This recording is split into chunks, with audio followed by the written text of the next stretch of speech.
Итак, всем привет, друзья! Сегодня хочу показать вам, как я делаю корм для насекомоядных птиц, так называемую соловьиную смесь. Здесь у меня уже она готова, осталось ее только сформировать. В общем-то, здесь килограмм мяса, точнее килограмм куриного филе. Оно сварено и перекручено на крупную мясорубку. Где-то 3 больших моркови, которые перекручены на мелкую мясорубку.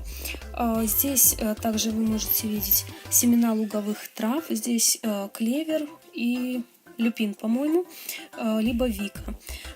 Нет, люпин. Здесь также у меня подорожник высушенный и высушенная крапива. Покупаю в аптеке. Также обычно сюда добавляю сушеную дафнию гомарус, но, к сожалению, у меня закончился, я вовремя не успела увидеть, поэтому не купила. Многие добавляют еще творог, но лично мой дрозд не любит корм с творогом, поэтому я не добавляю. Это такой классический рецепт соловьиной смеси.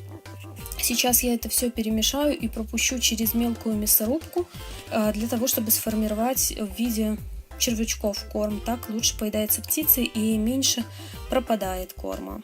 Также забыла сказать, что здесь также 4 яйца куриных, сваренных вкрутую вместе с скорлупой. Скорлупа очень полезна для птиц, потому что это источник кальция. Многие добавляют еще кальций-глюконат из расчета 1 таблетка на литр, но я делаю это редко. Указанного объема компонентов у меня получилось где-то пол вот такого тазика. Не обращайте внимания, потому что это очень такое марковое дело готовить корм.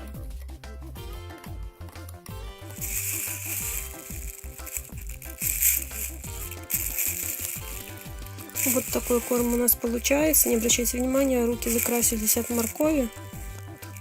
Вот такие червячки, которые очень хорошо поедаются птицами.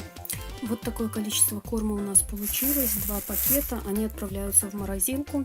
Этого хватит примерно на месяц для одной птицы, и хочется дать несколько советов по приготовлению этой мешанки. После того, как сварилось куриное филе, его нужно сразу же достать из воды, иначе оно напитается влагой и корм будет быстро затухать. Также после извлечения из воды нужно оставить мясо при комнатной температуре, чтобы оно немножко обветрилось, и отправить в холодильник на пару часов. Почему куриное филе мы перекручиваем на мелкой решетке мясорубки? Потому что на крупной решетке мясорубки, потому что если перекрутить на мелкой, то тоже получится слишком влажная мешанка, она будет быстро затухать. Второй совет: морковку нужно пропускать через мелкую решетку мясорубки, потому что если пропустить через крупную, то она не усваивается у птицы и выходит в таком же виде в каловых массах. Далее, морковку стоит отжимать обязательно, потому что чрезмерное количество морковного сока способствует появлению поноса у птиц. И третье, когда вы готовите уже корм и в конечном счете перекручиваете на мясорубку, почему мы его прокручиваем через мелкую? Потому что если прокрутить через крупную, во-первых, птице тяжелее поедать, оно распадается на кусочки, сам корм.